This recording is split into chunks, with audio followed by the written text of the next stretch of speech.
All right, man, peace. So, brothers, I found this very interesting post made by Miss Keri Hilson, the, on again, off again R&B songstress who seems to be struggling with her career and might be at an impasse in her life where she's not quite sure where she wants her life to go. So she's decided that she's going to do what many so-called black females in their late 30s to mid 40s are deciding to do. That being go woke. Go over woke. Go over the cliff woke. And turn it into a revenue stream. And you know what? I have no problem with that. If people are silly enough to believe what people like Jamel Hill or Keri Champion or Keri Hilson or anyone else. Joy Taylor, by the way, seems to be trying to branch out into wokeness, trying to make that a revenue stream for herself. If people are silly enough to believe that, if there's a demand for that, then have at it. But if pro-blackness was a tree, Keri Wilson has decided to step out onto a branch of that tree called the quote-unquote black love phenomenon. That basically is a marketing tool. It's a hustle for lonely black females. The concept of quote-unquote black love. That there's this magical, mystical black buck who's going to sweep them off their feet.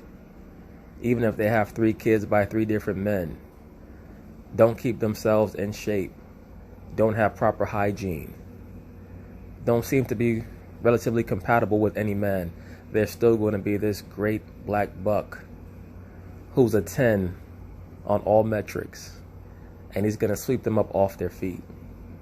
That's what's sold to the average modern liberal black female. And that's why relationships today are so tenuous. That's why they're so volatile.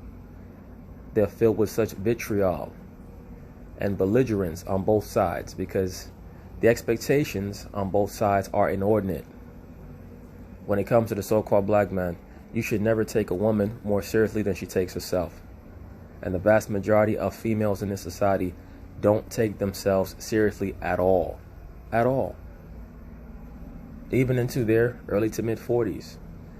They still walk around giggling like schoolgirls, trying to see who they can play against one another, how much confusion they can cause, and how much quote-unquote fun they can have. This society really is an amusement park for the modern-day liberal female. And the liberal black female, she gets to have the most fun. Why is that? Because of all races of female in the Western world, her man is the least knowledgeable. He's the least wise. He's the least informed because he's being raised by them. It's almost like if someone hands you a glass. Depending on who your teacher was, that's going to determine the size of your glass. So if your teacher is a wise man, your glass is going to be bigger, wider. It's going to be able to receive more water. Water is what? Knowledge. If you're raised by a woman, and the average woman is a two-dimensional thinker, your glass is going to be very small. That's why so many so-called black males today have a very difficult time grasping what's going on around them. They're always flummoxed, always mesmerized. Of course, because the Most High has a certain, component or attribute within the so-called black man that's going to resonate once he's activated. Many times you're able to plug into that aspect of the so-called black man and rouse him up out of his sleep. But a lot of these cats, they're just not going to make it because they've been programmed by that quote-unquote black matriarchy that they were subjected to in their childhood. So that's why the so-called black man has to stage an intervention. And that intervention is not necessarily about, anything theatrical or dramatic. We're going to start a movement on television to tell black women we're taking back our homes. That's not going to work. What's operative is only going to work through subterfuge. That's the only way the operation is going to be a success. It has to occur individual upon individual so that we can offset these silly agendas one person at a time. But just getting back to the point of this video, this morning chat, this person here, Keri Hilson, she's monetizing the faux concept known as black love. Now, we can all see Miss Keri Hilson is a very attractive woman. I believe she's around 40 years old. She's decided that, or at least she decided a while ago, that she was going to, create this talking point on her IG page where she states that her quote-unquote soulmate is black. Now, is there such a thing as a soulmate for another person? Meaning, is there a significant other that was created just for you? It depends on your perspective. If you're fortunate enough to come across a woman who feels like you're the person who was created for her and she's inspired to serve you in every way, then that's a great thing. You can call her your soulmate. But I think that it's very, very, very dangerous to link up the concept of the soul with the reality of a human being. It's very dangerous. The soul is celestial. Your partner is terrestrial. Your partner is fleshly.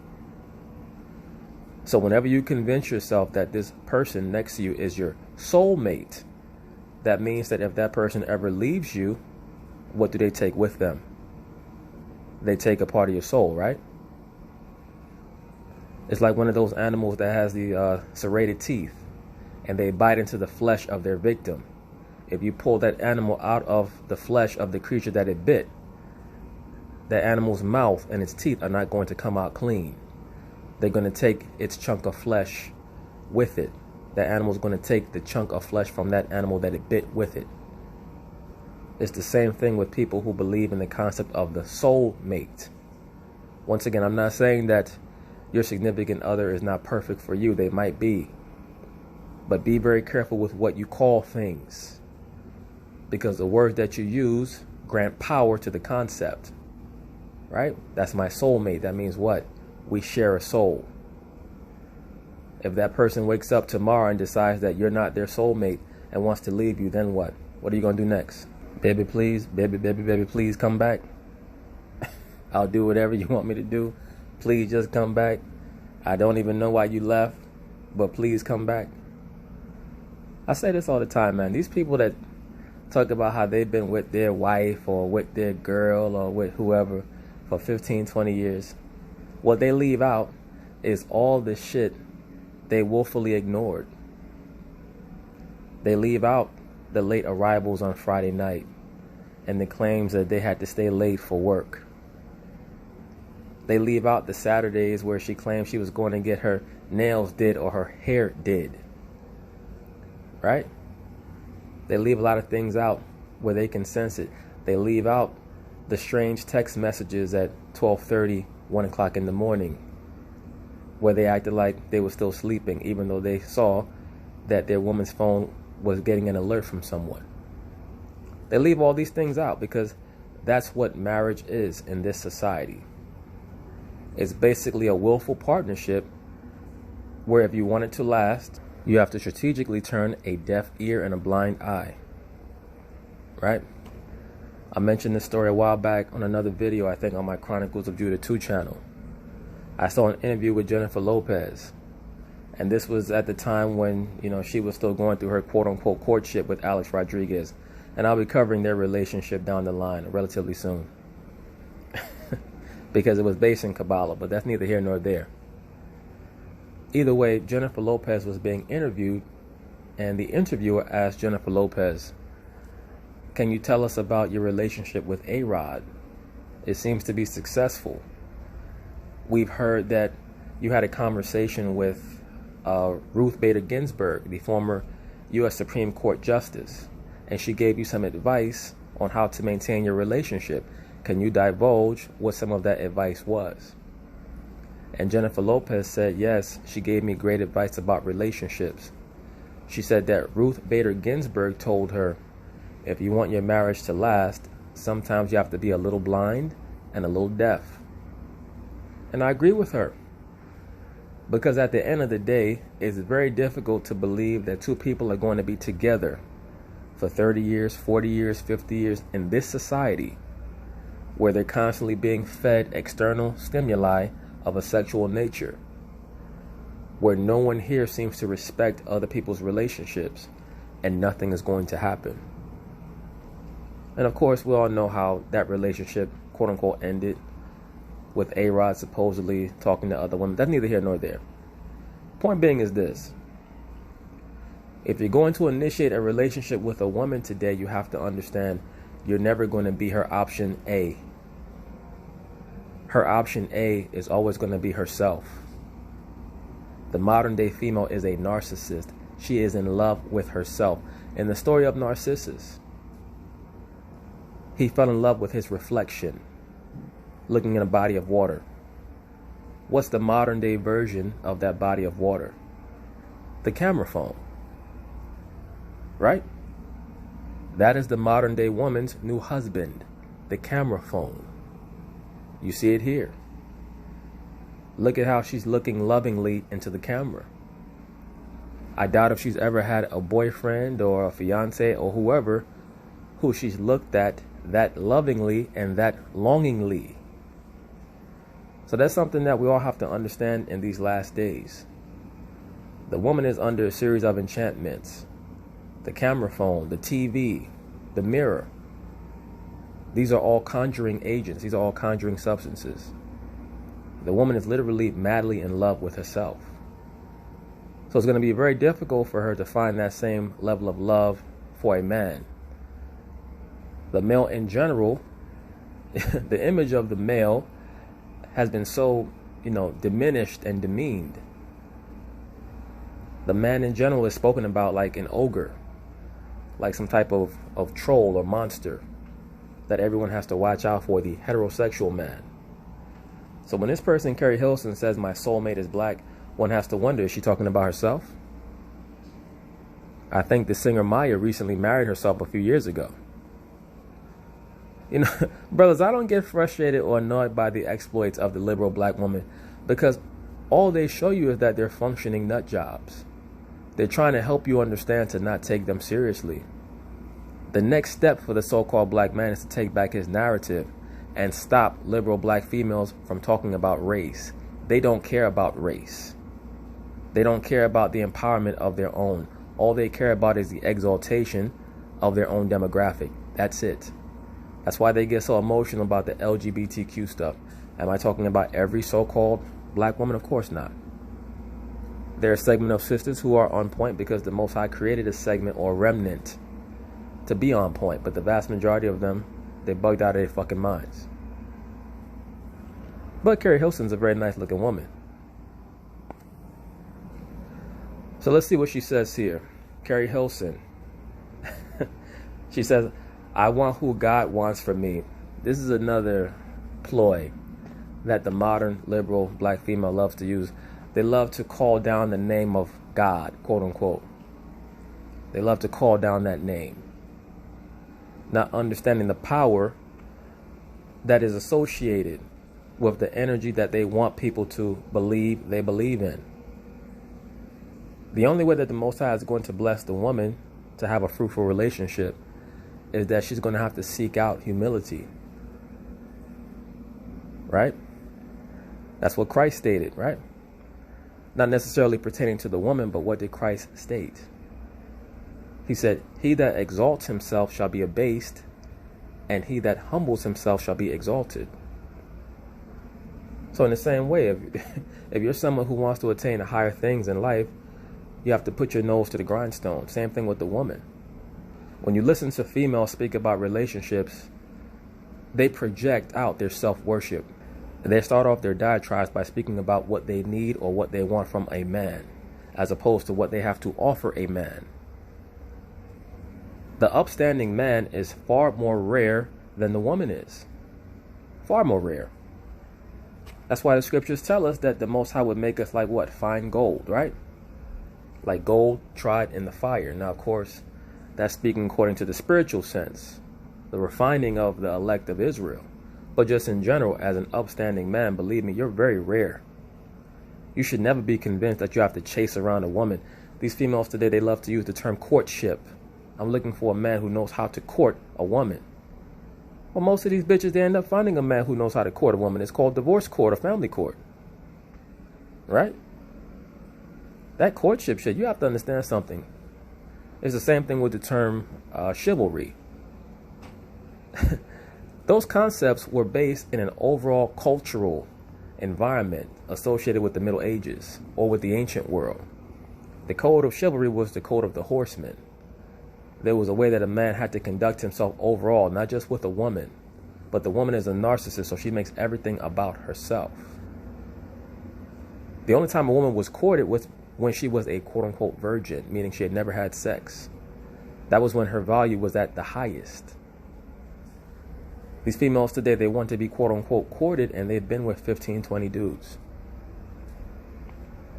You might still find a man to quote-unquote court you according to your definition of courtship, but normally that's going to be a man with a lot of disposable income. That's why I always try to help brothers understand that, you make yourself more marketable, not just in regards to relationships, but just overall when you're able to expand your revenue streams, your income. So that it's not a big deal for you to do nice things for someone, because that is a part of a relationship, right? Like T.I. said, you can have whatever you like, eh? That little goofy ass nigga.